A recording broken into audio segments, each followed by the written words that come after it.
in her grip. She blinked once, then twice, certain the 3 days of back-to-back meetings had finally caught up with her and scrambled her brain. But no.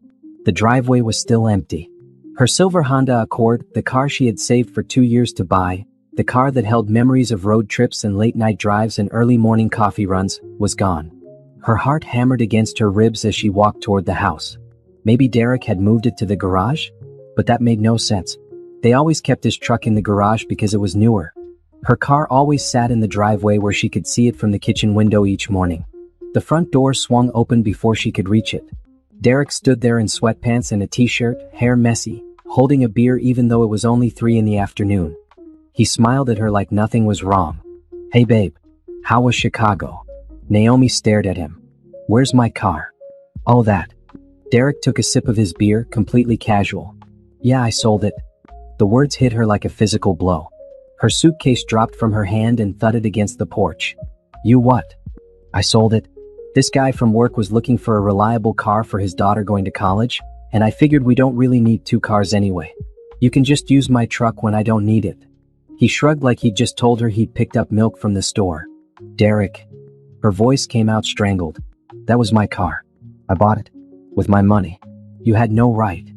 "Come on, don't be dramatic. We're married. What's mine is yours, what's yours is mine, right? Besides, I got a great price for it.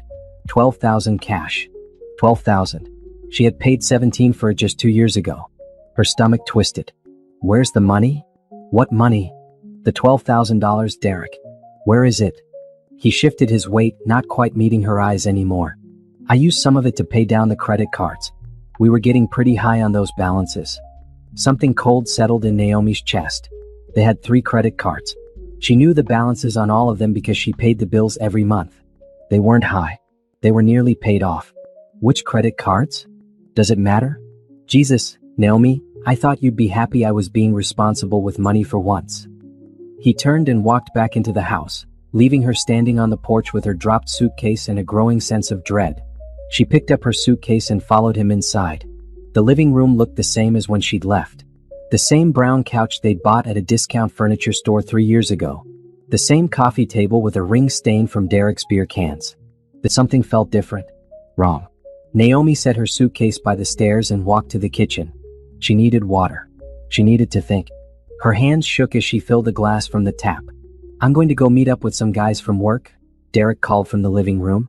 "There's leftover pizza in the fridge if you're hungry." She heard him grab his keys, the keys to his truck, the only vehicle they now owned, and the front door slammed. The sound of the engine starting echoed through the quiet house, then faded as he drove away.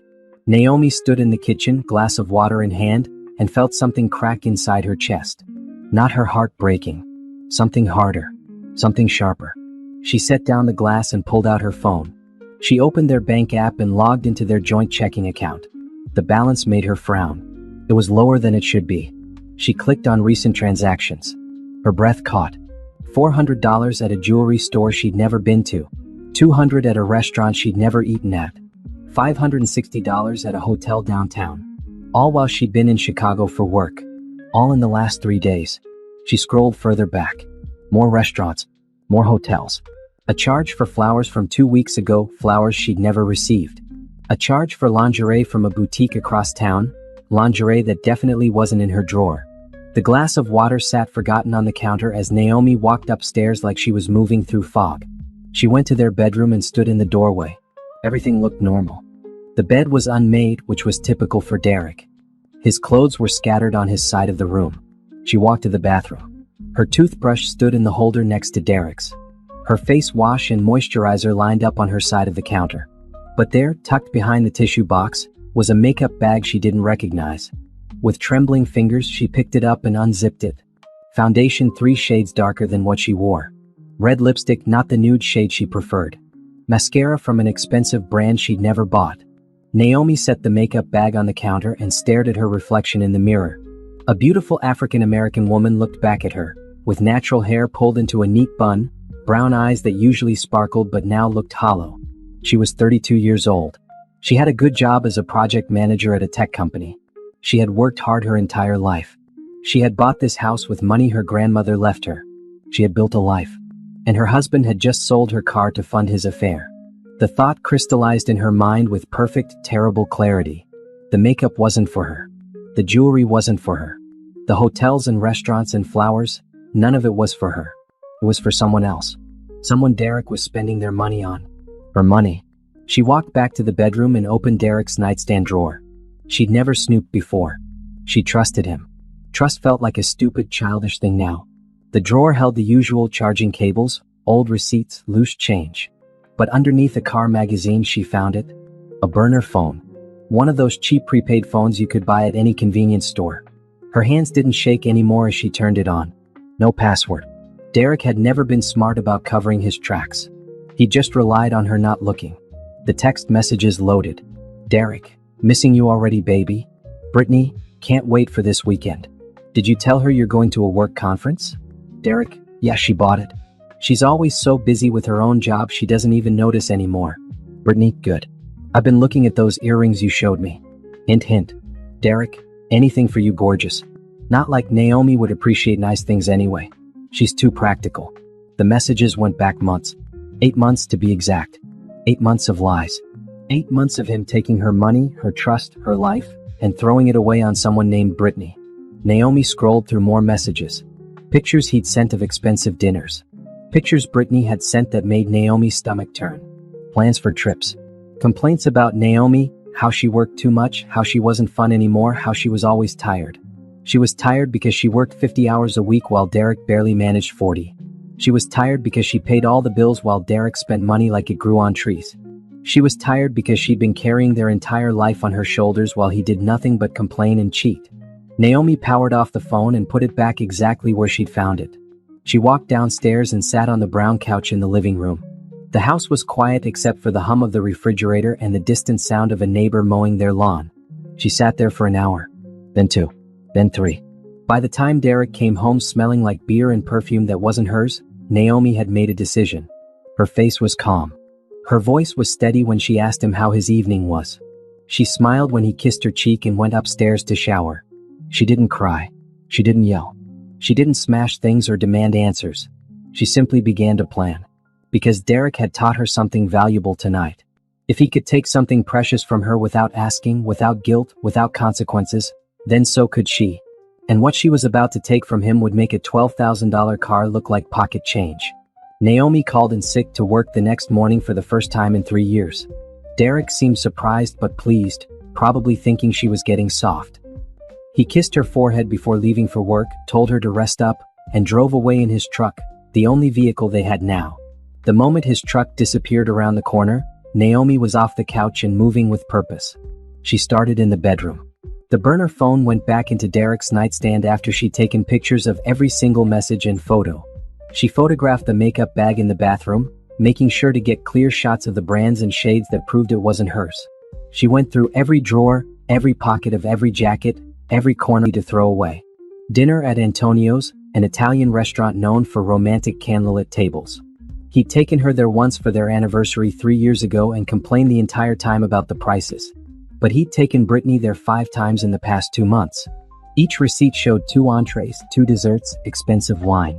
In the pocket of his good jacket, the one he wore to company events, she found a receipt from a jewelry store dated 6 weeks ago. $850 for a gold bracelet. She'd never seen it. Her anniversary was in 2 months. Maybe he was planning to give it to her then, pretend he just bought it. Or maybe it was already wrapped around Brittany's wrist. Naomi photographed everything. She created a folder on her laptop labeled Work Documents, Budget 2023, where no one would think to look. Inside, she organized the photos by date and category. Hotels, restaurants, jewelry, messages, a timeline of betrayal. At 10 in the morning, she called her bank. She'd been the primary account holder since they'd opened the joint checking account 5 years ago when they'd gotten married. She explained to the representative that she needed to see all statements for the past year. The representative emailed them over within 10 minutes. Naomi sat at the kitchen table with a cup of coffee and went through every statement line by line. She made a spreadsheet. 1 column for date, 1 for merchant, 1 for amount, 1 for notes. The numbers made her sick. Derek had spent over $30,000 in 8 months. $30,000 on his affair. Money that should have gone to their savings, to the house repairs they needed, to the vacation she'd been dreaming about to Jamaica. Instead, it had gone to hotel rooms and dinners and jewelry and flowers for another woman. She cross-referenced the dates with her work calendar. Every business trip she'd taken, Derek had taken Brittany out. Every late night Naomi had worked, every weekend she'd spent on a project deadline, Derek had spent with someone else. The coffee grew cold as she worked. Her hands remained steady. Her mind stayed clear. This wasn't about emotion anymore. This was about strategy. At noon, she searched Derek's laptop. He'd left it on the kitchen counter, charging. No password because he'd never had anything to hide before, or so he'd thought. His email was still logged in.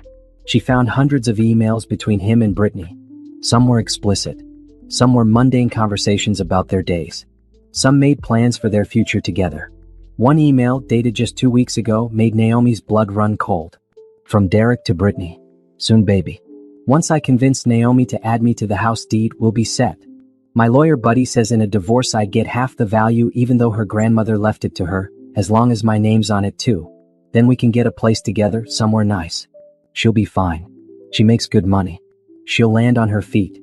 Some people are just meant to be stepping stones, you know? Naomi read it 3 times. Then she took a photo of the screen with her phone. Then she forwarded the email to her personal account. Then she cleared the recently sent folders so Derek wouldn't see. He'd been planning this. Not just an affair, but a calculated move to take the house her grandmother had left her.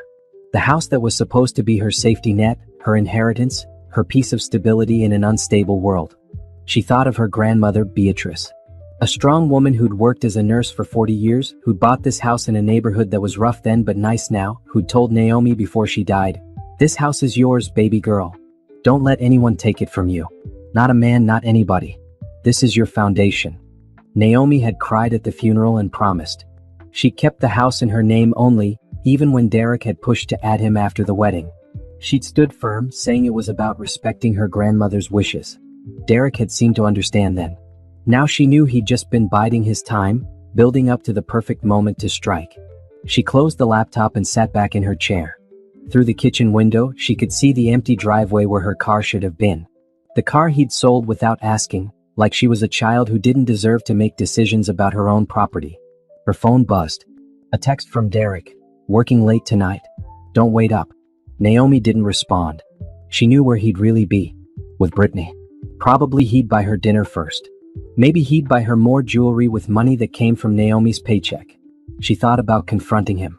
She imagined the scene, throwing the evidence in his face, watching him scramble for excuses, demanding answers. She imagined the tears, the anger, the drama. Then she imagined something better. She imagined him coming home one day to find nothing. No house. No wife. No access to the money he'd been bleeding from their accounts. No stepping stone to stand on. Just the sudden, shocking realization that he'd lost everything while thinking he was so clever. Naomi smiled for the first time since she'd seen the empty driveway. It wasn't a warm smile. It wasn't a kind smile. It was the smile of a woman who'd been underestimated for too long and was done playing nice. She picked up her phone and searched for divorce attorneys in the city. She read reviews for an hour. Then she called the office of Patricia Okonjo, a lawyer with a reputation for being tough, thorough, and excellent at protecting women's assets in difficult divorces. "Okonjo Law, how can I help you?" "Hi, my name is Naomi Bennett. I need to schedule a consultation. It's urgent. What's your situation, if you don't mind me asking?" Naomi looked around the kitchen, at the house her grandmother had given her, at the life she'd built that Derek was trying to steal. "My husband sold my car without permission and has been having an affair for 8 months. I've just discovered he's planning to try to take my house in a divorce. And I need to make sure he gets absolutely nothing." There was a pause, then the receptionist's voice came back warmer. "Ms. Okonjo has an opening tomorrow morning at 9. Does that work?" "That works perfectly." Naomi hung up and opened her laptop again. She had more work to do. More evidence to gather. More pieces to put in place. Derek thought she was too busy to notice what he was doing. He thought she was too tired to fight back. He thought she was a stepping stone. He was about to learn exactly how wrong he was. That evening she cooked dinner like normal. She'd stopped at the grocery store and picked up steak, Derek's favorite. She opened a bottle of wine. She set the table. When he came home at 10:30, smelling like perfume and lies, she greeted him with a smile. "You're up," he said, surprised. "I'm feeling better. Thought we could have a nice dinner together. We haven't done that in a while." Suspicion flickered across his face for just a moment, But then his ego smoothed it away. Of course she wanted to spend time with him.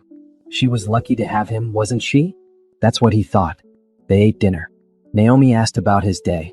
He lied smoothly, talking about meetings and deadlines and difficult clients. She nodded and smiled and poured more wine. She asked if anything exciting was happening at work. Not really. Same old stuff. Oh, there is this one woman, Brittany, who just joined our team. She's pretty annoying, actually. Always asking questions, really clingy. Naomi took a sip of wine to hide her reaction. He was preemptively creating a narrative. If Naomi ever suspected, he could say he'd already told her about Brittany, that he'd mentioned she was annoying, that clearly there was nothing going on. That sounds frustrating, Naomi said softly. Yeah, but whatever. How was your day? Did you rest? I did. I've been thinking about some changes I want to make. To the house, I mean. Maybe update the kitchen. What do you think? Derek perked up. Updates to the house meant increased value. Increased value meant more money for him when he executed his plan. Yeah, that sounds good. We should definitely do that. Great. I'll start looking into it. They finished dinner. Derek fell asleep on the couch watching television. Naomi cleaned the kitchen, then went upstairs to the spare bedroom where she kept her computer for work. She opened the folder of evidence and added notes to her timeline. Tomorrow she would meet with the lawyer. Tomorrow she would start the real process of taking back her life. But tonight she let herself feel it. The anger, the betrayal, the hurt. She looked at a photo on her desk, her and Derek on their wedding day 5 years ago. He'd promised to love her, honor her, cherish her. She believed him. She'd built a life around those promises. Naomi took the photo and put it face down in the drawer. She didn't need to look at it anymore. That version of her life was over. That version of Derek, the man she'd thought she'd married, had never really existed. Tomorrow she would begin building something new, something better, something that was only hers. And Derek would never see it coming. Patricia Okonjo's office was on the 15th floor of a glass building downtown. The waiting room had leather chairs and abstract art on the walls and a view of the city that reminded Naomi why she'd worked so hard to make it here. This was her city, her life. Derek wasn't going to take that away. Miss Bennett? A woman in a sharp navy suit appeared in the doorway. She was tall, probably in her late 40s, with natural hair and locks and eyes that looked like they didn't miss anything. I'm Patricia. Come on back. Naomi followed her into an office that was organized chaos. Law books stacked on every surface, files in neat piles, a massive desk with 2 computer monitors. Patricia gestured to a chair across from her desk and sat down. Tell me everything. Don't leave anything out. Don't try to make it sound better or worse than it is. I need facts. Naomi had prepared for this. She pulled out a folder, a physical folder, old school, the kind her grandmother would have used. Inside were printed copies of everything. Bank statements, receipts, photos of the text messages, screenshots of emails, the makeup bag contents, all organized with tabs and dates. She slid the folder across the desk. Patricia opened it and began to read. Her expression didn't change, but Naomi saw her jaw tighten slightly. How long have you known? Patricia asked after several minutes. 3 days. And he doesn't know that you know? No. I've been acting normal. Good. Keep it that way. Patricia closed the folder and looked directly at Naomi. Here's your situation. The house is yours, solely in your name, inherited property. He has no claim to it legally. The car he sold was titled in your name? Yes. Then what he did was theft. You could press charges if you wanted, though I don't recommend it because it would alert him that you're taking action. The joint bank accounts are messier. Anything in those accounts is considered marital property. You both have equal right to withdraw funds. So he can just keep spending our money on her? Not if we freeze the accounts. But we need to be strategic. If you freeze them now, he'll know something is up. We need to get our ducks in a row first. Patricia leaned back in her chair. What's your goal here? Full divorce, obviously, but what about division of assets? What do you want? Naomi didn't hesitate. I want the house. I want him to get nothing from me. And I want to make sure he knows exactly what he lost. A small smile appeared on Patricia's face. I can work with that. Here's what we're going to do. You're going to go home and continue acting normal. Meanwhile, I'm going to file divorce papers, but we're not going to serve them yet. We're going to let him think everything is fine while we build an ironclad case. Won't he get half of everything anyway? It's a no-fault state. Usually, yes. But adultery, especially with documented financial infidelity, spending marital assets on an affair, can influence how a judge divides things. Plus, the house was inherited. You have a strong case for keeping it entirely. As for other assets, how much money do you have? In the joint account, about 15,000 right now. My personal savings account has 30,000. He doesn't know about that one. Good. Keep it that way. Don't add any more money to the joint account. Direct deposit your paychecks into your personal account from now on. Can you do that without him noticing? He never checks the bank account. I pay all the bills. Patricia nodded. Even better. Here's the timeline. You're going to need about 2 weeks to get everything in order. During that time, I want you to document everything. Every time he lies about where he's been, write it down. Every charge that appears on the credit card for his affair, screenshot it. Can you do that? Yes. Now here's the part that might be hard. I don't want you to confront him. Not yet. I know you want to. I know you want to throw all this evidence in his face and watch him squirm. But we need him to think he's getting away with it. Cheaters get sloppy when they think they're winning. Naomi thought about Derek's email to Brittany, about how he'd called her a stepping stone, about how he'd planned to steal her house. I won't confront him. Good. One more thing. Do you have somewhere you can stay when this goes down? Family, friends? I can get a short-term apartment. I don't want to involve my family yet. Smart. Start looking. Month-to-month rental, something cheap. You won't be there long, but you need somewhere to land. The house will take time to handle properly, and you don't want to be living with him during divorce proceedings. They talked for another hour. Patricia explained the divorce process, the timeline, the likely outcomes. She asked more questions about Derek, his job, his income, his spending habits. She made notes in a legal pad with handwriting so fast Naomi could barely see her hand move. Finally, Patricia stood up. I'll draw up the initial paperwork. Come back in 2 days and we'll review it. Meanwhile, keep playing the perfect wife. I know it's going to be hard. I know every time you look at him you're going to want to scream. But we're playing the long game here, and the long game is what wins. Naomi shook her hand. Thank you. Don't thank me yet. Thank me when this is over and you're in your house and he's paying his own way for the first time in his life. Naomi left the office feeling lighter than she had in days. She had a plan. She had a lawyer. She had evidence. Derek thought he was so clever, but he'd been sloppy. He'd left trails everywhere because he'd never thought she'd look. That was his first mistake. His last one would be underestimating what she'd do when she found out. She stopped at a coffee shop on the way home, the one near her office that she loved but Derek always complained about because it was too expensive for a cup of coffee. She ordered her favorite drink, a caramel latte with extra foam, and sat by the window watching people walk by. For the first time in 8 months, though she hadn't known it then, she felt like herself. Not the tired, worn-down version who worked all day and came home to a husband who barely noticed. Not the woman who'd become small and quiet to make room for Derek's ego. The real Naomi. The one who'd bought a car with her own money. The one who'd earned a promotion every year at her job.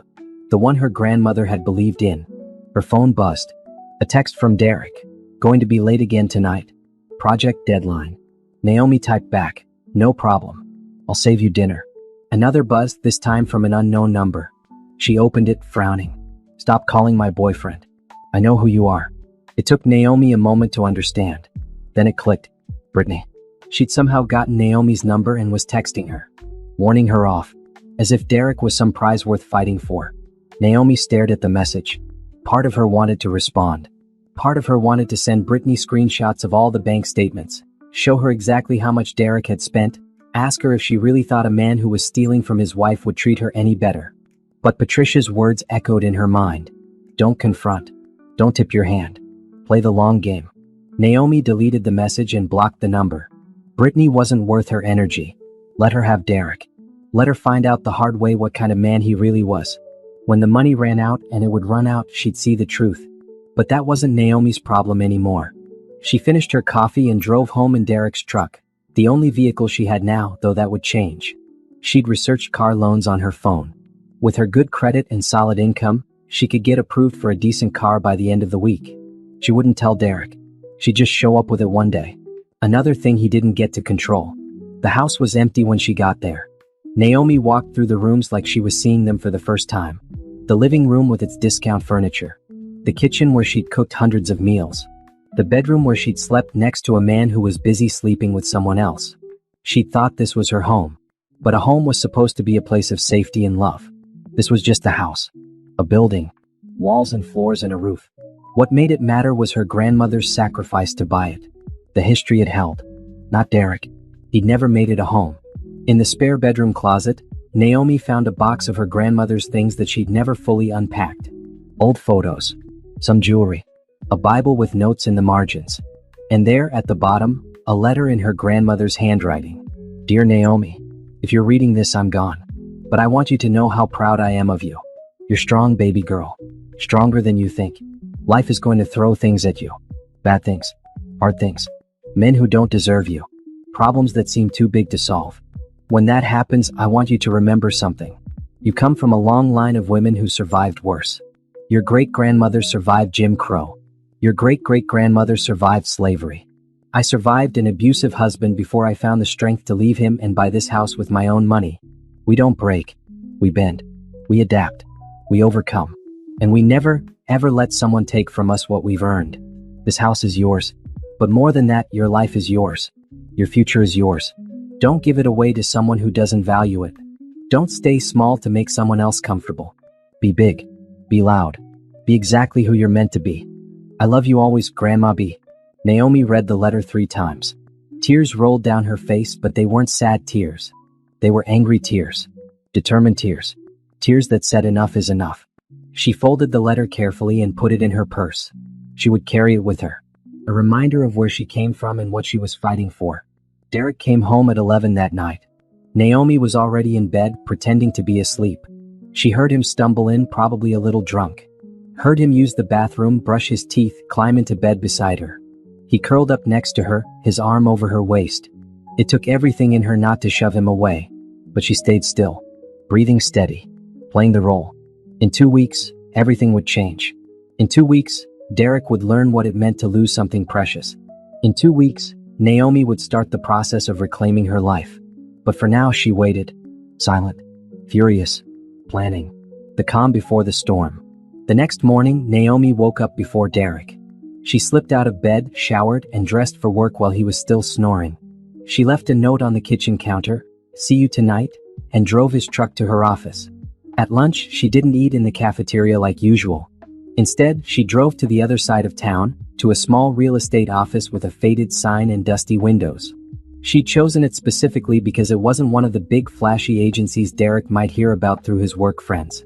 The agent was a woman in her 60s named Ruth, with silver hair and reading glasses on a chain around her neck. She looked up from her desk when Naomi walked in. "Can I help you, dear?" "I need to sell a house." Quickly and quietly. Ruth's eyebrows went up, but she didn't ask questions. She just pulled out a legal pad. "Tell me about the property." Naomi gave her the address. Ruth typed it into her computer and pulled up the tax records. 3-bedroom, 2-bath, built in 1987. Nice neighborhood. Property values have been going up there. "Are you the sole owner?" "Yes. It was inherited from my grandmother. My name is the only one on the deed. That makes things simpler." "What's your timeline?" 2 weeks. Maybe less if possible. Ruth looked at her over her reading glasses. "That's aggressive. Most sales take 30 to 60 days. I'm willing to price it competitively. I need it sold fast. Are you in some kind of trouble, hon? You seem like you're running from something." Naomi met her eyes. "I'm not running from anything. I'm running towards something better. And I need to sell this house to do it." Ruth studied her for a long moment, then nodded. "All right. I've been doing this for 40 years. I've seen all kinds of situations. I'm not here to judge. Let's talk numbers." They spent an hour going over comparables in the neighborhood, discussing pricing strategy and reviewing the sales process. Ruth explained that to sell quickly, they'd need to price slightly below market value. Naomi's house was worth about $280,000. If they listed at $260,000, it would attract multiple offers within days. "I'll lose $20,000, Naomi said. "You'll lose more than that in time if you wait. Plus closing costs, inspections, all the regular fees. But if your priority is speed, this is the way." Naomi thought about it. $20,000 was a lot of money. But staying married to Derek would cost her more. He'd already spent $30,000 on his affair. If she let him execute his plan to get his name on the deed, she'd lose half the value of the house in the divorce. This way, she'd walk away with at least $200,000 after everything was paid off. And Derek would get nothing. "Do it. List it at $260,000. I'll need to come by and take photos, do a walkthrough." "When's a good time?" Naomi thought fast. Derek worked Monday through Friday, 9 to 5. Supposedly. Though she knew now that schedule was flexible depending on when Brittany was available. Tomorrow 11 a.m. I'll meet you there. I'll need you to sign some paperwork. Listing agreement, disclosure forms. Can you come by tomorrow morning before the walkthrough? I'll be here at 9. Naomi left the real estate office and sat in Derek's truck for a minute, hands shaking. She just set in motion something irreversible. Once the house was listed, there was no going back. Derek would find out eventually. There would be consequences. But she thought about her grandmother's letter. About the line of strong women she came from. About the fact that Derek had already sold her car without asking, had already planned to steal her house, had already betrayed her in every way that mattered. She started the truck and drove back to work. She had a meeting at 2 about a new project launch. Life kept moving forward even when your personal world was falling apart. That evening, she stopped at a storage facility on the way home. She rented a 10 by 10 unit, paid for 3 months upfront with cash. The facility manager barely looked up from his phone as he handed her the key and pointed her to unit 247. Naomi stood in the empty unit and made a mental list. Her clothes, her books, her computer, photos, important documents, everything that mattered to her. It would all fit in this space.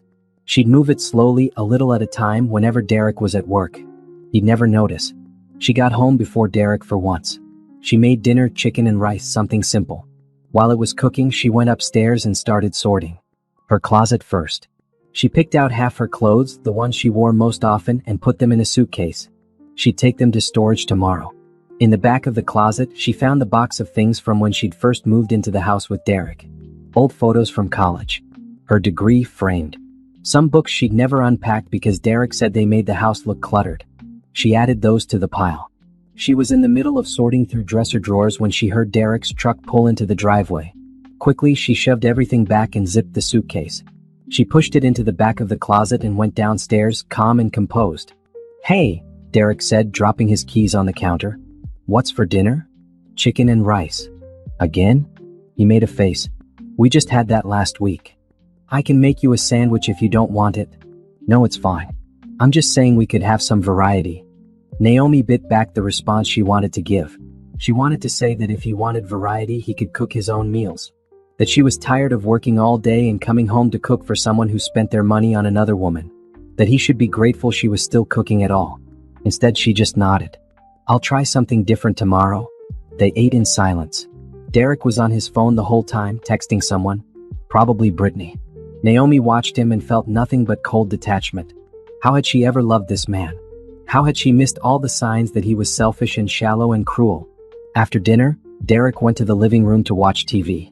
Naomi cleaned the kitchen, then told him she had some work to catch up on. She went to the spare bedroom and opened her laptop. She searched for apartments. Found a small one-bedroom in a building across town. $700 a month, month-to-month lease. She filled out the application online and submitted it with her pay stubs and bank statements from her personal account. Then she created a new email account. One Derek didn't know about. She started forwarding important emails from her regular account. Utility bills. Insurance information. Bank statements. Everything she'd need to prove she'd been paying for the house all along. She opened a new tab and searched for moving companies. Found one that offered a same-day service if you called before noon. She bookmarked the website. Around 10 p.m., her phone buzzed. An email from Patricia's office with a draft of the divorce papers attached. Naomi read through them carefully. They outlined everything: the request for sole ownership of the house, the division of bank accounts, the request for Derek to pay his own legal fees. There was a section about the car he'd sold. Patricia had included it as evidence of financial misconduct and was requesting that he repay the fair market value to Naomi as part of the settlement. Naomi smiled. She sent back an email. "This looks perfect." She was shutting down her laptop when Derek appeared in the doorway. "What are you working on?" "Just some budget stuff for a project at work." "Why?" "You've been up here a while. It's complicated. Did you need something?" He shrugged. "Just thought maybe we could watch a movie or something." Naomi looked at him. This man who'd cheated on her for 8 months. Who'd sold her car. Who'd planned to steal her house. Who'd called her a stepping stone. And now he wanted to watch a movie like they were a normal couple. "Sure," she said. "Let me finish this up and I'll be down." Derek nodded and left. Naomi waited until his footsteps faded down the stairs. Then she opened her laptop one more time and looked at the apartment listing. In 2 weeks, maybe less, she'd be sleeping there. In her own space. Away from Derek and his lies. She could survive 2 more weeks of pretending. She'd survived worse. That night, they watched some action movie Derek picked. Naomi sat on one end of the couch, Derek on the other. They didn't touch. They barely spoke. And for the first time, Derek seemed to notice. "Are you okay?" he asked during a commercial. "I'm fine. Just tired." "You're always tired lately." "I work a lot." "Yeah, I know. Maybe you should take some time off or something." Naomi looked at him. "Maybe I will." The next morning, she was up early again. She signed the real estate papers at 9. Ruth took photos of the house at 11 while Derek was at work. By noon, the house was listed on 3 different real estate websites with the description, "Charming 3BR/2BA home in desirable neighborhood. Price to sell fast. Serious inquiries only." Naomi had turned off notifications on the real estate apps, but Ruth would call her if there were any offers. She went about her day like nothing had changed. Went to work, had meetings, ate lunch with colleagues, came home and cooked dinner. On the 3rd day, Ruth called. "We have 3 offers. All cash. All above asking price." "What? I told you that neighborhood was hot. We've got one at 270, one at 265, and one at 280. The highest one wants to close in 7 days. 7 days. Naomi's heart raced. "What do I need to do?" "Accept the offer. I'll send you the paperwork. We'll schedule the inspection for tomorrow. Closing is set for next Friday at 2 p.m. Can you make that?" "Yes." "One more thing. The buyer wants to know if you're leaving any furniture or appliances. They're coming in from out of state and want to move in immediately." Naomi thought about the discount couch, the cheap coffee table. "They can have it all. I don't want any of it. That'll sweeten the deal even more." "All right, hon. Congratulations. You're about to be $250,000 richer." Naomi hung up and sat in her car in her work parking lot. She'd done it. She'd actually done it. The house was sold. In 7 days, it wouldn't be hers anymore. And Derek had no idea. She called Patricia. "The house sold. Closing is next Friday." "Perfect. I'll have the divorce papers ready to serve the same day. Right after you sign at closing, we'll have a process server deliver them to his work. He won't have time to try anything." "And the eviction notice?" "Already drawn up. He'll have 24 hours to vacate. Since the house will no longer be yours, he'll have no legal right to stay." It was all coming together. Every piece falling into place. Naomi felt powerful for the first time in months. Maybe years. That night, Derek came home late again. Naomi was already in bed, but not asleep. She heard him in the bathroom. Heard the shower running. When he finally came to bed, he smelled like soap and shampoo and something else. Something floral. Brittany's perfume. He climbed into bed and reached for Naomi. She pretended to be asleep. He gave up after a minute and rolled over. Naomi lay in the dark, eyes open, counting down the days. 7 more days of this. 7 more days of pretending. Then freedom. She could survive 7 days. She could survive anything. The inspection happened on a Tuesday afternoon. Naomi took a long lunch and met the inspector at the house. Derek was at work. Actually at work this time, according to a text he'd sent her complaining about a meeting. The inspector was thorough, checking every corner, every pipe, every electrical outlet. He found minor issues: a loose railing on the back deck, some older wiring in the garage, a slow drain in the hall bathroom. Nothing major. Nothing that would derail the sale. "Overall, it's a solid house," he told Naomi as he packed up his equipment. "Your buyers are getting a good deal." Naomi nodded. "Thank you." After he left, she walked through the house one more time. She'd lived here for 7 years. First alone, after her grandmother passed, then with Derek after they got married. She remembered bringing him home for the first time, how he'd loved the hardwood floors in the big backyard. How he talked about the kids they'd have someday, the life they'd build together. All lies. Or maybe not lies at the time, but he'd let those dreams rot away while chasing something new and shiny. Naomi locked the door and drove back to work. She had 4 more days until closing. 4 more days of Derek being oblivious to what was coming. That evening, she started moving more items to the storage unit. She took Derek's truck, he'd gotten a ride to work with a colleague that morning, and loaded it with boxes. Her books. Her photos. Kitchen items that were hers from before the marriage. A lamp her grandmother had given her. A quilt her aunt had made. Each item she removed made the house feel less like hers. More like just a structure. 4 walls and a roof. On Wednesday, Ruth called with an update. The buyers have accepted the inspection report.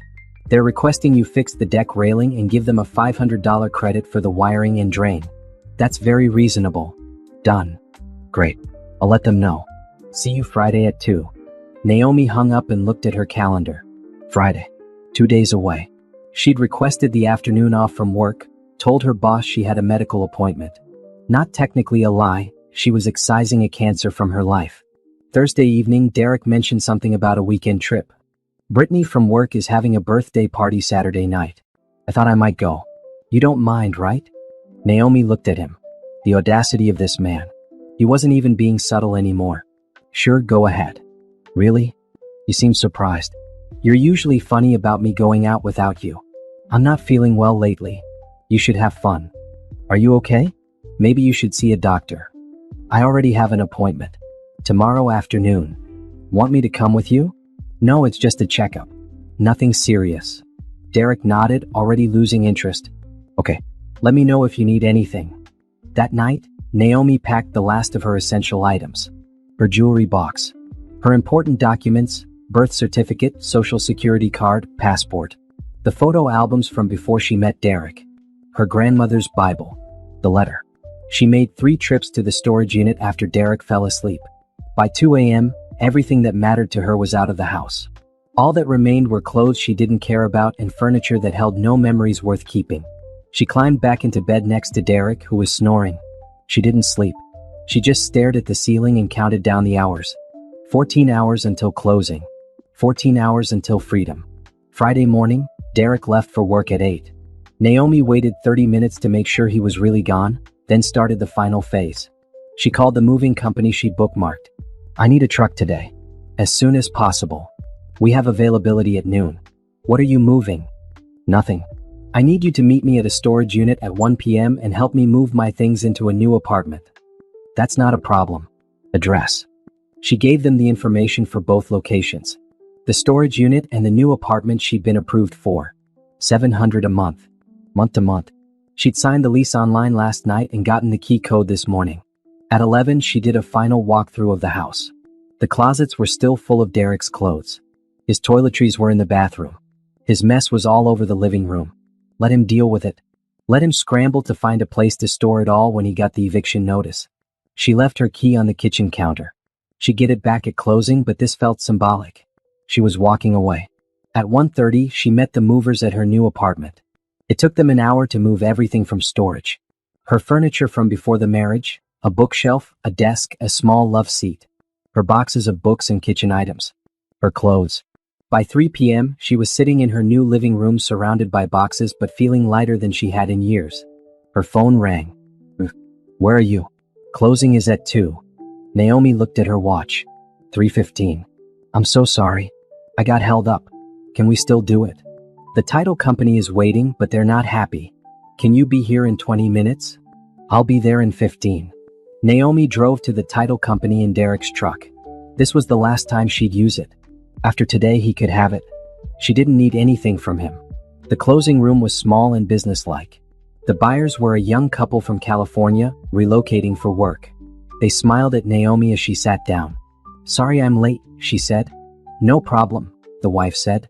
We're just excited to close. The title agent walked her through the paperwork. Sign here. Initial here. Here's the breakdown of costs. Here's the final sale price, $280,000. Minus the realtor fees, closing costs, and the credits she'd agreed to, Naomi would walk away with $237,000. She signed every paper without hesitation. Each signature felt like breaking a chain. The title agent handed her a check. Congratulations. The house is theirs as of right now. Naomi stood up and shook hands with the buyers. Take care of it. It was my grandmother's. We will, the husband said. Thank you. Naomi walked out of the title company at 3:45. She sat in Derek's truck and looked at the check. $237,000. Her grandmother's legacy protected. Her future secured. Derek's plan destroyed. She took out her phone and called Patricia. It's done. Perfect. The process server is outside his office. I'm giving him the go-ahead now. Thank you. Thank me when this is all over. Now go somewhere safe and turn your phone off. Derek is going to try to call you when he gets those papers.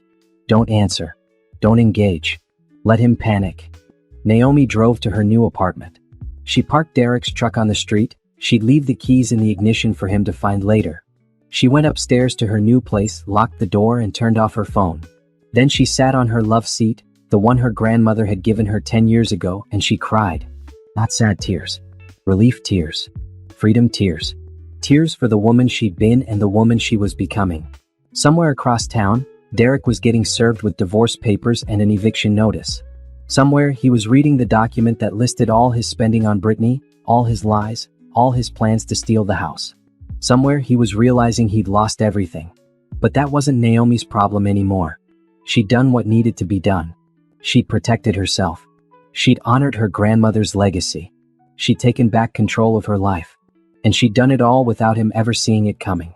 The sun was setting when she finally turned her phone back on. 43 missed calls from Derek.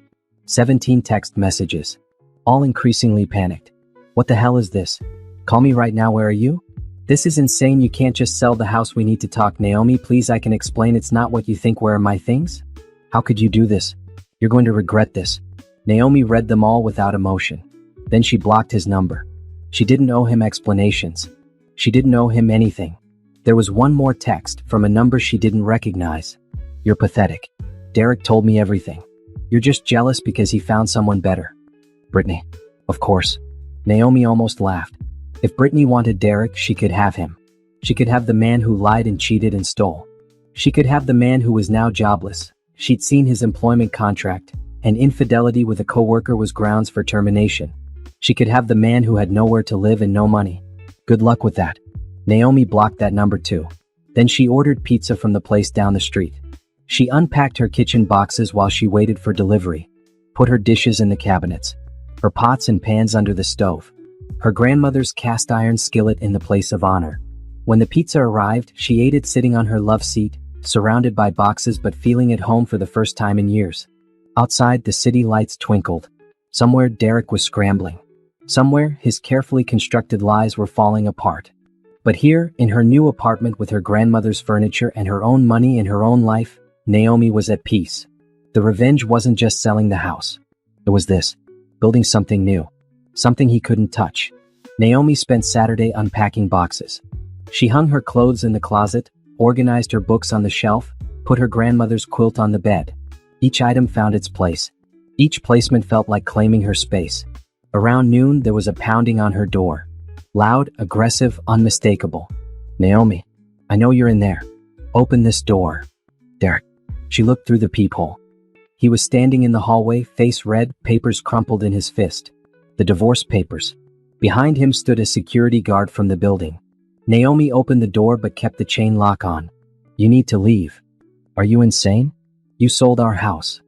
My house was my house. And now it's sold. You need to leave before I call the police. We need to talk about this. The security guard stepped forward. Sir, you need to calm down or I'm calling the police. This is my wife. This is my building and residents have the right to refuse visitors. Ma'am, do you want him here? No, Naomi said clearly.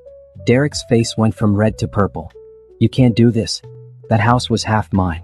We're married. The house was inherited property solely in my name. You have no legal claim to it. Your name was never on the deed. And now it's sold. You have 24 hours to remove your belongings from the premises before the new owners take possession. Where am I supposed to go? That's not my concern. You should have thought about that before you sold my car. Before you spent $30,000 of our money on your girlfriend. Before you planned to steal my house. Derek's mouth opened and closed. The security guard's eyebrows went up. That's not, you don't understand? I understand perfectly. The divorce papers outline everything. My lawyer has all the evidence. The text messages, the emails, the bank statements, all of it. You're not going to charm or manipulate your way out of this. Naomi, please, let me explain. Can we just talk? No, we have nothing to talk about. Everything from here on out goes through our lawyers. Goodbye, Derek. She closed the door, locked it, put her back against it and listened to him yelling in the hallway, listened to the security guard threatening to call police, listened to his footsteps finally retreating. Then silence. Naomi slid down the door until she was sitting on the floor. Her hands were shaking. Her heart was pounding. But underneath the adrenaline was something solid. Something strong. She'd done it. She'd faced him. She'd held her ground. She hadn't caved to his anger or his manipulation or his attempts to make her feel guilty. She pulled out her phone and texted Patricia. Derek just showed up at my apartment. Security removed him. Do I need to file a restraining order? The response came quickly. Keep a record of the incident. If he contacts you again, we'll file. For now, he's just panicking. Let him panic. Naomi spent the rest of the day finishing her unpacking. She hung artwork on the walls. She organized her bathroom. She set up her desk in the corner of the living room with her laptop and her grandmother's photo. Around 6 p.m., her phone rang. Her mother. Naomi hesitated, then answered. Baby, what is going on? Derek called me crying, saying you sold the house and left him. Mom, I don't want to get into all the details right now, but Derek was cheating on me. For months. He sold my car without asking and was planning to take the house in the divorce. I protected myself. There was a long silence. Then, that boy did what? Exactly. So I'm done. I filed for divorce. I'm in a new apartment. I'm okay. Why didn't you tell me what was happening? Because I needed to handle it myself. And I did. Another silence. Are you really okay? I'm better than okay. I'm free. Good. That's good. Your grandmother would be proud of you, baby. She never liked Derek anyway. She didn't? No. She told me at your wedding that he had weak hands. Said a man with weak hands won't hold you up when you need it. Naomi laughed despite herself. She was right. She usually was. Do you need anything? You want to come stay with us for a bit? No, I'm good. I got my own place. I'm good. They talked for a few more minutes, then said goodbye. Naomi felt lighter. Her family knew. They supported her. She wasn't alone in this. Sunday morning, she woke up in her new bed and felt the sun streaming through windows that were hers. No Derek snoring next to her. No Derek leaving wet towels on the floor. No Derek making her feel small.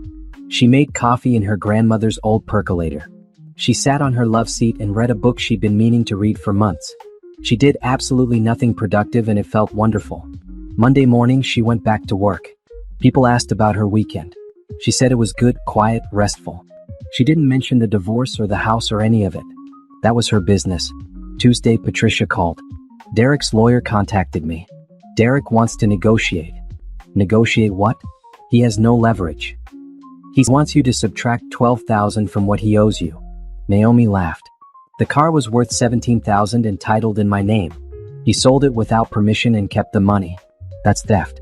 He needs to pay me back the full 17, not 12. Plus damages. That's what I told his lawyer. They're scrambling. Derek apparently lost his job. What? He was fired for conducting an inappropriate relationship with a subordinate in the workplace. Turns out Brittany works under him. Office romance policy violation plus the whole selling your wife's car thing didn't look good when HR found out. Naomi felt a flash of satisfaction. Good. The divorce should be finalized in about 3 months, assuming he doesn't fight it. And honestly, he has no grounds to fight. Everything is documented. His lawyer knows he'd lose in court. What about the house money? That's yours. Inherited property stays separate in divorce. He has no claim. Your grandmother protected you even from beyond the grave. Naomi thought about the letter. About the line of strong women. About how her grandmother had known exactly what she was doing when she left the house solely to Naomi. Thank you, Patricia. Thank me when you get the final decree. Until then, stay away from Derek, don't engage with Brittany, and focus on building your new life. That became Naomi's mantra. Build a new life. She bought a new car on Wednesday. A certified pre-owned Toyota, reliable and fully hers. She drove it off the lot and felt like she'd won a race. She started going to a gym near her apartment. She took a painting class on Thursday evenings. She reconnected with friends she'd lost touch with because Derek never wanted to do anything. By the end of the second week, her apartment felt like a home. By the end of the third week, she couldn't remember what it felt like to live with Derek. By the end of the fourth week, she was sleeping through the night without the weight of betrayal pressing on her chest. Derek tried to contact her twice more. Once through her sister, asking for another chance. Naomi told her sister to tell him no.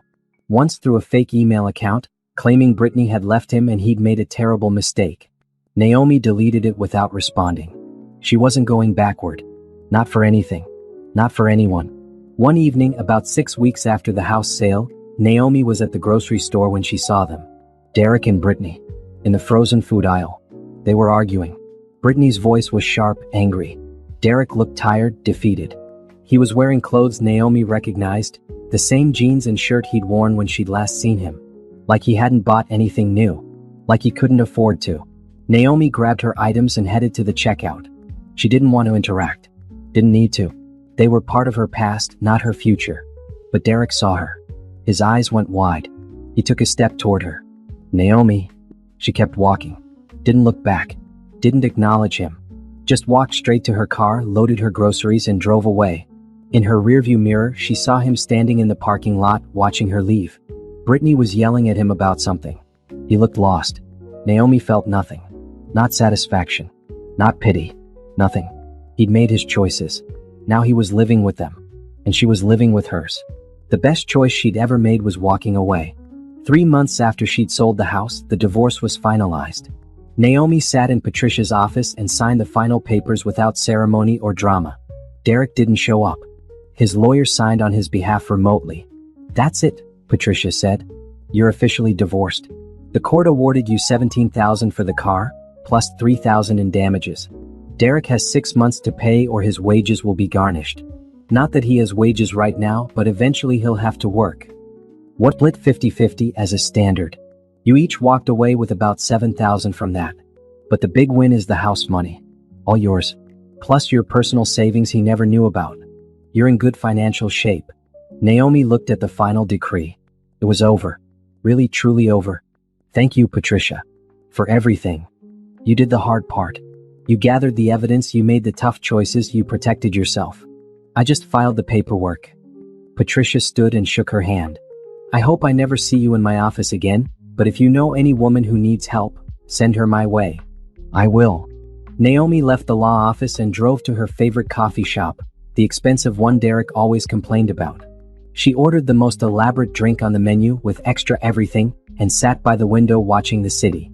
She was 33 years old, divorced, living in a small apartment, starting over, and she'd never been happier. That evening, she went to her painting class.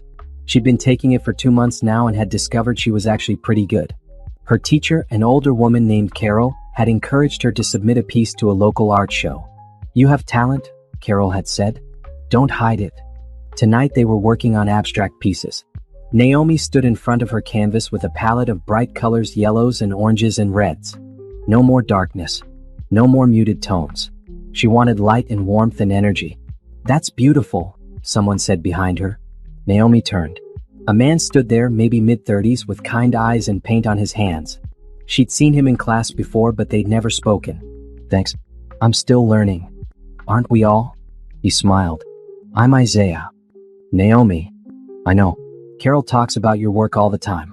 Says you're a natural. She's generous with compliments. She's not wrong, though. You have a good eye for color.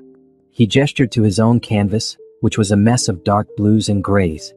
I'm still stuck in my brooding phase. Naomi laughed. It's very intense. That's a polite way of saying it's depressing. Isaiah grinned. I'm an architect. I spend all day drawing straight lines and perfect angles. This is my way of rebelling. They talked through the rest of class. About art and work in the city and nothing important. It was easy. Comfortable. When class ended, Isaiah asked if she wanted to grab coffee sometime. Naomi hesitated. She wasn't sure she was ready for anything. Dating felt complicated. Risky. But then she thought about Derek and Brittany in that grocery store parking lot. She thought about spending the rest of her life avoiding connection just because one man had hurt her. She thought about her grandmother's letter. About being big and loud and exactly who she was meant to be. Sure, she said. Coffee sounds good. They exchanged numbers. Isaiah texted her the next day and they met at a cafe on Saturday morning. They talked for 3 hours. He told her about his work designing community centers and affordable housing. She told him about her job in project management. He told her about his family, about growing up in Atlanta. She told him about her grandmother, about the house, about starting over. She didn't mention Derek. Didn't mention the divorce. That was old news. Old pain. She was more than her past. Isaiah told her about his ex-girlfriend who'd left him for someone wealthier. It hurt at the time, he said. But looking back, she did me a favor. We weren't right for each other. I was just too comfortable to see it. I understand that, Naomi said. Sometimes the end of something is actually the beginning of something better. Exactly. They met for coffee again the following week, then dinner, then a walk through the city park. Isaiah was easy to be around. He listened when she talked. He laughed at her jokes. He opened doors and asked questions and seemed genuinely interested in her answers. He didn't push, didn't ask about past relationships beyond what she volunteered, didn't try to move faster than she was ready for.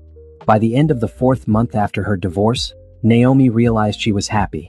Not just content, not just okay, actually happy.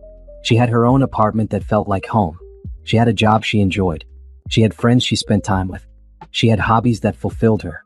She had money in the bank and a car she loved and freedom to make her own choices. And maybe, possibly, she was starting to have something more with Isaiah. He asked her one evening after they'd finished dinner at a quiet restaurant, "Are you seeing anyone else?" "No." "Are you?" "No. I don't want to. I like spending time with you. I'd like to do more of it if you're interested." Naomi thought about it. She thought about Derek and how he'd made her feel small. She thought about how Isaiah made her feel seen. She thought about the difference between someone who took from her and someone who added to her life. "I'm interested," she said. They took it slow. Naomi was clear about her boundaries and Isaiah respected them. They went on dates. They talked on the phone. They texted throughout the day. He met her friends. She met his family when they came to visit. His mother, a woman with Isaiah's same kind eyes, pulled Naomi aside at Sunday dinner. "My son talks about you constantly. He's happy. I haven't seen him this happy in years." "He makes me happy too," Naomi said. "Good. That's how it should be. Equal. Both people adding to each other's lives." She patted Naomi's hand. "Whatever happened before this, whatever brought you to this point, I can see it made you strong. Hold on to that strength. Don't lose yourself." "I won't," Naomi promised. And she meant it. She'd lost herself once, slowly, over 5 years with Derek. She'd become smaller and quieter and less than who she was meant to be. She wouldn't do that again. Not for anyone. 5 months after the divorce, Naomi got a promotion at work. She was now a senior project manager with a team of 4 people under her. More responsibility, more money, more respect. She celebrated with Isaiah at her favorite restaurant, the expensive one. They ordered champagne and dessert and she told him about her plans for the new role. "I'm proud of you," he said. "Thank you. Can I ask you something?" "Sure. Do you ever regret it? Walking away from your marriage?" Naomi thought about it. Really thought about it. "No, not for a second. The only thing I regret is not walking away sooner. I should have left the first time I felt small. The first time I compromised who I was to make someone else comfortable. I should have trusted my instincts." "We all learn on our own timeline," Isaiah said. "The important thing is you learned." "I did. And I won't unlearn it. Not ever." That night, Isaiah walked her to her apartment door. He kissed her goodnight, soft, respectful, full of promise. Naomi went inside and stood in her living room, her space, her home. On the wall was one of her paintings from class. Abstract, bright colors, full of energy and light. Carol had framed it for her as a gift when she'd gotten the promotion. Next to it was the photo of her grandmother. Beatrice's wise eyes looked out at her, and Naomi could almost hear her voice. "Be big. Be loud. Be exactly who you're meant to be." "I'm trying, Grandma," Naomi whispered. "I'm really trying." Outside her window, the city lights glowed. Somewhere out there, Derek was probably still scrambling, still trying to piece together what he'd lost. Somewhere, Brittany had probably moved on to someone new. But here, in her apartment with her art and her promotion and her new relationship built on respect and equality, Naomi was thriving. The revenge wasn't just selling the house. It wasn't just the divorce. It wasn't even watching Derek lose everything. The revenge was this: living well, being happy, building a life he could never touch. That was the real victory. By month 6, Naomi barely thought about Derek anymore. When she did, it was like remembering a bad dream, unpleasant but distant, no longer having power over her. Her job was going well. The team she managed respected her. Her boss had mentioned future opportunities for advancement. For the first time in years, she felt valued at work. Not just capable, but truly valued. Isaiah had become a steady presence in her life. They spent weekends exploring the city, trying new restaurants, visiting museums. He introduced her to his friends. She introduced him to hers. It felt natural, easy, right? One Saturday morning, they were having breakfast at her apartment when he asked, Have you thought about what's next? Next. With your living situation. The month-to-month lease. It's been almost 7 months. Are you planning to stay or find somewhere more permanent? Naomi looked around her small apartment. It had served its purpose, a safe landing place after the chaos. But Isaiah was right. It was time to think about the next step. I've been looking at condos, she admitted. Something I can buy. Build equity again. The money from the house is just sitting in savings. Want help looking? I'm an architect. I know what to look for in structural terms. That would be great, actually. They spent the afternoon looking at listings online. Isaiah pointed out things she wouldn't have noticed: foundation issues, poor layout design, buildings with known problems. He helped her narrow it down to 3 properties worth seeing in person. The next week they toured all 3. The first was too small. The second was in a bad location. But the third, a 2-bedroom condo on the 8th floor with huge windows and a balcony overlooking the city, felt right. This is the one, Isaiah said, walking through the space. Good bones. Well maintained. The balcony adds value. The layout is smart. You could use the second bedroom as an office.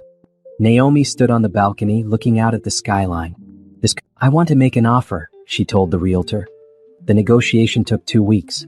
Naomi drove a hard bargain, using everything she'd learned from selling her grandmother's house. She got the place for $10,000 under asking price. Closing was set for the end of the month. Your own place. I am. It's smaller than Grandma's house, but it's mine. All mine. She'd be so proud of you. Starting over, building something new. That takes strength. I learned from the best. Moving day was chaos. Naomi had accumulated more stuff in 7 months than she'd realized. Isaiah helped, along with 2 of his friends. They hauled boxes up 8 floors, assembled furniture, hung artwork. By evening, the condo was starting to look like home. Naomi ordered pizza for everyone as a thank you. They ate on the balcony, watching the sun set over the city. After everyone left, she and Isaiah sat together on her new couch, the one she'd picked out herself, not the discount one from the old house. Thank you for helping today, she said. Of course. What are friends for? Is that what we are? Friends? Isaiah looked at her carefully. I'd like to be more than friends. But only if you want that too. No pressure. Naomi thought about it. She'd been protecting herself, keeping walls up, being cautious. But Isaiah had earned her trust over 6 months of consistent respect and kindness. He'd never pushed, never demanded, never made her feel small. I want that too, she said. He smiled and pulled her close. Good. Because I'm falling for you, Naomi. Have been for a while now. I'm falling for you too. That night, after Isaiah left, Naomi unpacked the last box, the one with her grandmother's things. The photos, the Bible, the letter. She read the letter again, the one about being big and loud and exactly who she was meant to be. She'd carried it with her through everything. Through the discovery of Derek's affair. Through the house sale. Through the divorce. Through building this new life. She was doing it. She was being exactly who she was meant to be. The next morning, Naomi was making coffee in her new kitchen when her phone rang. A known number. She almost didn't answer, but something made her pick up. Hello? Naomi. It's Derek. Her stomach dropped. She hadn't heard his voice in 7 months. Hadn't wanted to. How did you get this number? I asked your sister. Look, I know you don't want to talk to me, but I need to say something. We have nothing to talk about. The divorce is final. I know. I'm not trying to change that. I wanted to apologize. Really apologize. For everything. For the affair. For selling your car. For all of it. You deserved better. Naomi was silent. Part of her wanted to hang up. Part of her wanted to scream at him, list every way he'd hurt her. But mostly she just felt tired of it all. Is this about the money you owe me? She asked. No. Yes, I'm working on that. I got a new job. I'm making payments. But that's not why I called. I called because I've been going to therapy. Trying to figure out why I did what I did. And my therapist said I should apologize to the people I've hurt. Make amends. Good for you. Therapy is healthy. Naomi, I know I can't fix what I broke. I know you've moved on. I just want you to know that I know I messed up. Badly. You were the best thing in my life and I threw it away for something shallow and stupid. Brittany and I lasted 2 months after you left, did you know that? She dumped me as soon as the money ran out. I'm sorry to hear that, Naomi said, meaning it. Not because she wanted them to be together, but because everyone deserved better than using and being used. I'm not asking for forgiveness. I know I don't deserve it. I just wanted you to know that you were right to leave. You were right about everything. And I hope you're happy now. Wherever you are, whatever you're doing. You deserve to be happy. Naomi looked around her new condo, at the life she'd built, at the future she was creating. I'm happy, Derek. Really happy. Good. That's good. Take care of yourself, Naomi. You too. She hung up and stood in her kitchen processing. Derek had apologized. It didn't change anything, didn't fix anything, but maybe it was closure of a sort. An acknowledgement that what happened was real and hurtful and wrong. She texted Isaiah. Derek just called to apologize. His response came quickly. How do you feel about that? Honestly, nothing. It's like hearing from a stranger. That part of my life is so far behind me. That's healthy. Want to grab lunch? Yes. Give me an hour. Naomi finished unpacking her kitchen, putting dishes in cabinets, organizing her pantry, making her space functional and beautiful and hers. Her phone buzzed again. Her sister this time. Derek asked me for your number. I gave it to him. I'm sorry. He said he just wanted to apologize. It's okay. He did. It's fine. Are you really okay though? I worried about you for months after you left. You seemed so determined, so focused. I wasn't sure if you were really dealing with it or just pushing it down. Naomi thought about that. I was dealing with it the only way I knew how. By taking action. By protecting myself. By moving forward. Maybe that wasn't the right way. Maybe I should have cried more or been angrier or something. But it was my way. And it worked. You're amazing, you know that? Strongest person I know. I learned from Grandma. We all did. Love you, sis. Love you too. Naomi finished her coffee and got ready for lunch with Isaiah. She put on a dress she'd bought last week, bright red, bold, nothing Derek would have let her wear. He'd always said she should dress more conservatively. Be less noticeable. She looked at herself in the mirror. Beautiful African-American woman in a bold red dress, with natural hair and braids now instead of the practical bun she used to wear, with confidence in her eyes instead of weariness. This was who she was. Big, loud. Exactly who she was meant to be. She met Isaiah at a cafe downtown. He lit up when he saw her. You look incredible. Thank you. I feel incredible. They ate lunch and talked about their weeks. He told her about a new project his firm was bidding on, a community center in a neighborhood that needed it. She told him about a major project at work that had just gotten approved. You're glowing, he said. I don't mean the dress, though that's amazing. I mean you. You're just radiant. I feel like I'm finally becoming who I was supposed to be all along. Like I'd been holding my breath for years and now I can finally exhale. I'm glad I get to be here to see it. That evening, they walked through the park near her condo. The sun was setting, painting the sky orange and pink and purple. Families were out with dogs. Couples walked hand in hand. The world felt full of possibility. Can I ask you something? Isaiah said. Always. Do you ever think about the future? Long-term future? Like what? Like where you see yourself in 5 years, 10 years, what you want. Naomi thought about it. 6 months ago, she'd been focused on survival, on getting through each day, on building a foundation. But now she could think bigger. I want to keep growing professionally, maybe director level eventually. I want to travel more. I've barely been anywhere. I want to keep painting, maybe do a show someday. She paused. I want to build a life that's so full and rich and joyful that my past becomes just a footnote. A chapter that ended so the good chapters could begin. That's beautiful. What about you? What do you want? Honestly, I want to be part of your story. Whatever chapter you're writing now, I want to be in it. If you'll have me. Naomi looked at him. This kind, patient man who'd waited while she healed. Who'd respected her boundaries. Who'd celebrated her victories and supported her through challenges. Who made her feel seen and valued and cherished. I'll have you, she said. He kissed her, right there in the park with the sunset behind them and the city alive around them. And for the first time in her adult life, Naomi felt absolutely certain she was exactly where she was supposed to be. 8 months after selling the house, Naomi went to a coffee shop near her old neighborhood. She didn't think about Derek much anymore, but sometimes muscle memory took her to familiar places. She was standing in line, checking her phone, when she heard a voice behind her. Naomi. She turned. Derek stood there, looking older than she remembered. Thinner. Tired. His clothes were neat but worn. The confidence he used to carry like armor was gone. Derek. She kept her voice neutral. I didn't expect to see you here. I didn't expect to be seen. He laughed awkwardly. Can we talk for a minute? Naomi wanted to say no. She wanted to order her coffee and leave. But something made her nod. 5 minutes. They sat at a table in the corner. The coffee shop was busy enough that no one paid attention to them. Just two people having a conversation. No one could tell they were divorced. That he'd betrayed her.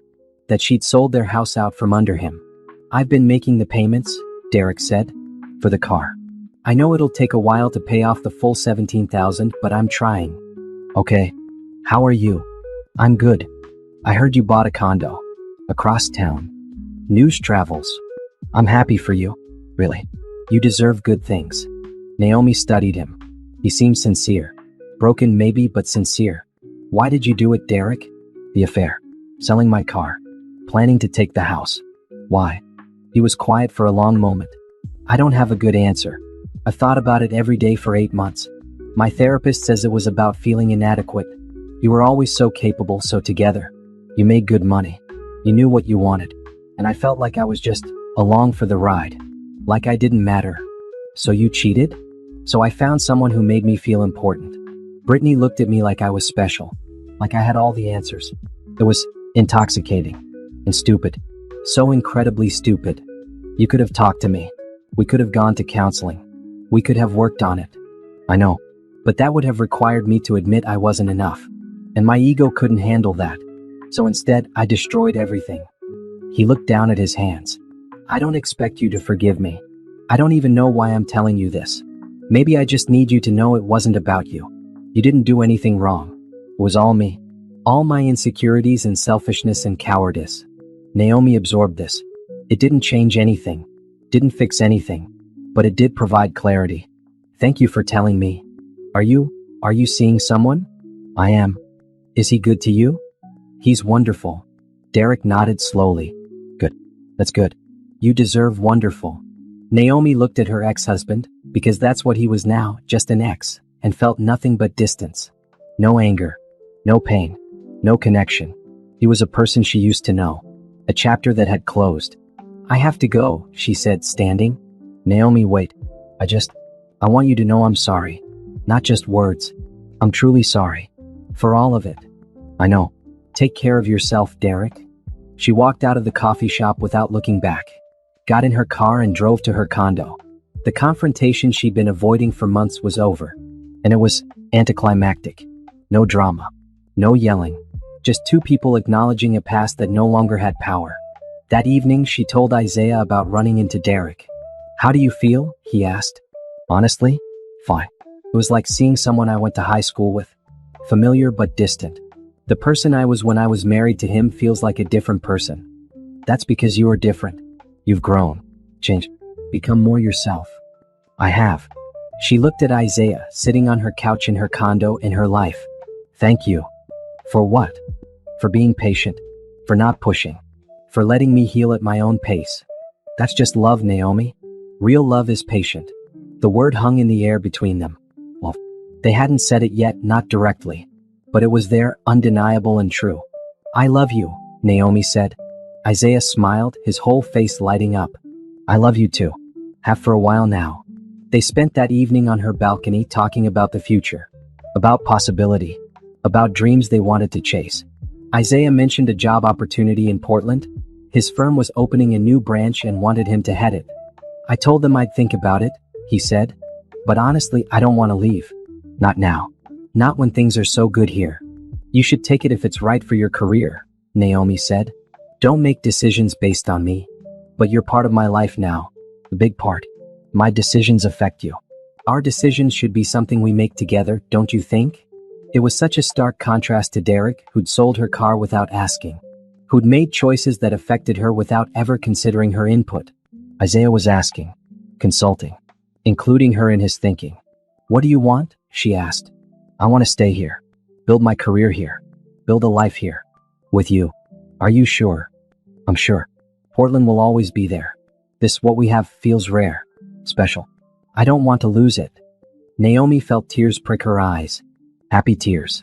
Then stay. Yeah. 2 weeks later, Naomi got news that Derek had finished paying back the money for the car. All $17,000, plus the $3,000 in damages. He'd sold his truck and was driving a used sedan now. He'd downsized his apartment to something tiny but affordable. He was rebuilding slowly from the ground up. Naomi felt no satisfaction in his struggles. No vindication. Just a quiet acknowledgement that actions have consequences. He'd made his choices. Now he was living with them. She'd made her choices too. And she was living with them in the best possible way. That weekend, she and Isaiah drove out to her mother's house for Sunday dinner. Her whole family was there, her mother, her sister, her aunt, her cousins. They filled the house with noise and laughter and love. Her mother pulled her aside while they were setting the table. "You look happy, baby." "I am happy. Isaiah is a good man. Your grandmother would have approved." "You think so?" "I know so. He has strong hands. The kind that will hold you up when you need it." Naomi laughed, remembering what her grandmother had said about Derek. "He does. He really does." That night, driving back to the city with Isaiah, Naomi thought about how far she'd come. 8 months ago, she'd been in survival mode. Fighting, planning, protecting herself.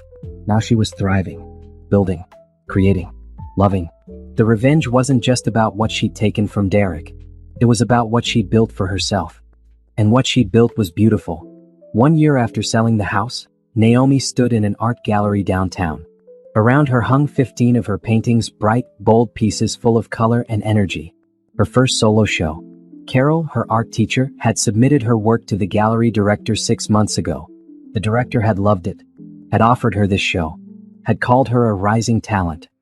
Naomi wore a golden yellow dress that made her brown skin glow.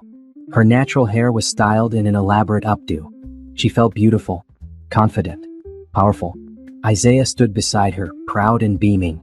Her mother was there, her sister, her aunt, her colleagues from work, friends she'd made over the past year. The gallery was packed. "I can't believe this is happening," she whispered to Isaiah. "I can. You're talented. People need to see your work." A woman approached them, probably mid-50s, wearing an expensive suit.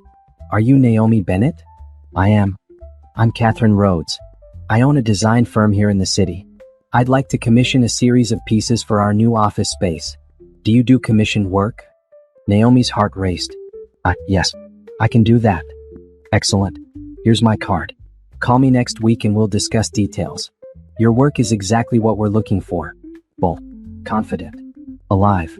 Catherine walked away. Naomi stared at the business card in her hand. Her first commission. For a real client. For real money. "You're about to become a professional artist," Isaiah said. "This is insane. A year ago I was in such a different place. You earned this. Every bit of it." The evening passed in a blur of introductions and compliments and sales. By the end of the night, 7 of her paintings had sold. The gallery director was already talking about another show next year. Naomi's mother hugged her before leaving. "Your grandmother would be bursting with pride right now. You know that, right?" "I hope so. I know so. You did what she always told you to do. You became exactly who you were meant to be." After everyone left, Naomi and Isaiah walked through the empty gallery, looking at the paintings that remained. Each one told a story. The abstract piece she'd done when she first left Derek, all reds and oranges and fury. The peaceful blue piece from when she'd moved into her condo. The explosion of yellows and pinks from when she'd realized she was falling in love with Isaiah. "A year ago, I couldn't have imagined this," she said. "What were you imagining a year ago?" "Survival. Getting through the day. Protecting myself. I was so focused on what I was losing that I couldn't see what I might gain. And now I can't imagine going back. Even if I could erase everything that happened, the pain, the betrayal, all of it, I wouldn't. Because then I wouldn't be here. I wouldn't be this version of myself." Isaiah pulled her close. "This version of you is my favorite version." They locked up the gallery and walked to their cars. Isaiah was parked next to her Toyota, the one she'd bought herself with her own money that no one could take from her. "Come back to my place?" she asked. "Always." At her condo, they sat on the balcony with wine, looking out at the city lights. A year ago, Naomi had sat in a different apartment, surrounded by boxes, planning her next move. Now she sat in her own condo with a man she loved, celebrating success she'd earned. "I have something to tell you," Isaiah said. "Should I be worried?" "No, it's good news. I got promoted. They want me to lead the new affordable housing initiative. It's a big project. Years of work. All local." "Isaiah, that's amazing. It means I'll be here." Definitely. No question of moving or relocating. I'm putting down roots. I'm so proud of you. There's more. He took her hand. I know we've only been together officially for 6 months, and I know you're probably not thinking about this yet, but I want you to know that I'm serious about this. About us. About building a future together. I'm not asking for anything now. I'm just telling you where my head is. So there's no question. No uncertainty. Naomi looked at him. This good man. This kind man. This man who'd waited while she healed. Who'd celebrated her victories. Who'd never tried to make her smaller. I'm serious too, she said. I don't know what the future looks like exactly, but I know I want you in it. That's all I need to hear. They stayed on the balcony until late, talking about dreams and plans and possibilities, where they might travel, what projects they wanted to work on, how they could support each other's goals. When Naomi finally went to bed that night, she thought about the woman she'd been a year ago. Hurt, angry, determined. That woman had done what needed to be done, had protected herself, had claimed her power, and that woman had led her here, to this condo, this life, this love, this art, this future. The next morning, Naomi woke up to a text from an unknown number. She almost deleted it, but something made her open it. Hi Naomi, this is Brittany. I know you don't know me, but I wanted to say I'm sorry. Derek told me you didn't know about us at first, that he lied to both of us. I thought I was doing nothing wrong. I'm sorry for my part in hurting you. Naomi stared at the text. Brittany, the other woman, apologizing. She could have ignored it, could have sent back something angry, could have blocked the number. Instead, she typed, "Thank you for the apology. I hope you learned something from this too. We both deserved better than what Derek offered." The response came quickly. "We did. I hope you're doing well." "I am. Really well. Take care of yourself." Naomi deleted the conversation. Not out of anger, but out of completion. That chapter was closed. All of it. Derek, Brittany, the affair, the house, the old life. She got up and made coffee, opened her laptop and started responding to the email from Catherine about the commission. Drew up some preliminary sketches, planned colors and themes. Around noon, Isaiah came over with bagels and cream cheese. They ate on the balcony, talking about the art show, about his promotion, about their plans for the weekend. "I was thinking," Isaiah said, "we should take a trip. Celebrate our successes. Where do you want to go?" "Jamaica. I've always wanted to go to Jamaica." "Then let's do it. 2 weeks. Beaches and music and no responsibilities." "Really? Really? You've worked hard. You deserve to celebrate." They booked the trip that afternoon. 2 weeks in Jamaica, leaving in a month. Naomi felt like she was floating. A year ago, she'd been thinking about a vacation to Jamaica, but Derek never wanted to go. Now she was going. Wanted to see her happy. The following week, Naomi went back to her mother's house for Sunday dinner. Her sister pulled her aside in the kitchen. "I need to tell you something," her sister said. "What?" "Derek came by the house last week, looking for you." Naomi's stomach tightened. "Why?" "He wanted me to give you something." Her sister handed her an envelope. Inside was a check, $5,000, and a note in Derek's handwriting. "Naomi, I know this doesn't fix anything, but I sold some things. Got a bonus at work. This is yours. Consider it what I owe you for all the years I took from you, for all the ways I hurt you. I'm not asking for anything back. Not forgiveness. Not a response. I just needed you to have this. Be well. Derek." Naomi stared at the check. $5,000. It was more than the court had ordered him to pay. More than she'd expected. "What are you going to do with it?" her sister asked. Naomi thought about it. She could tear it up, could send it back, could keep it and use it for herself. Instead, she said, "I'm going to donate it." To what? To a women's shelter. For women leaving bad relationships. Women who need help starting over. Her sister smiled. "Grandma would love that." Naomi donated the money the next day. Made it in her grandmother's name. Beatrice Bennett. The woman who'd survived an abusive husband. Who'd bought her own house. Who'd taught Naomi to be strong. A month later, Naomi and Isaiah flew to Jamaica. They spent 2 weeks in paradise. Swimming in clear blue water. Eating amazing food. Dancing to reggae music. Exploring the island. Making memories. On their last night, they sat on the beach watching the sunset. The sky was painted in oranges and pinks and purples. The water lapped at their feet. The world felt infinite. "This has been the best 2 weeks of my life," Naomi said. Mine too. Thank you for this. For all of it. For being patient with me. For supporting me. For loving me. Thank you for letting me. For trusting me. For building a life with me. They sat in comfortable silence, watching the sun disappear below the horizon. Naomi thought about where she'd been a year ago. Thought about the empty driveway and the betrayal and the fury. Thought about selling the house and the divorce and starting over. She thought about how revenge wasn't about hurting someone back. It was about refusing to let them keep hurting you. It was about taking back your power. It was about building something so beautiful and full and joyful that the pain became small in comparison. Derek had tried to make her a stepping stone. Instead, she'd become a foundation for herself, for her art, for her future, for her love. That was the real victory. Not the house sale. Not the divorce. Not watching him struggle. The victory was sitting on a beach in Jamaica with a man who loved her, with art shows in her past and commissions in her future, with confidence in her bones and joy in her heart. The victory was being exactly who she was meant to be. I love you, she said to Isaiah. I love you too. They walked back to their hotel hand in hand. The next day they'd fly home. Back to their lives. Back to their jobs and their condo and their routine. But they'd take this with them. The knowledge that they could create happiness. That they could build together. That love didn't have to be small and limiting and painful. Love could be big, expansive, joyful, full of possibility. A year ago, Naomi had sold a house. Today, she owned a condo, a car, a future, and herself. She'd become an artist and a leader and a woman who knew her worth. Derek had taught her what she didn't want. Isaiah had shown her what she did want. But the real lesson, the one that mattered most, she taught herself. She was strong. She was capable. She was enough. All on her own. Everything else was just a bonus. And as she fell asleep that night, next to the man she loved, in a hotel in Jamaica, Naomi smiled. Because she knew with absolute certainty,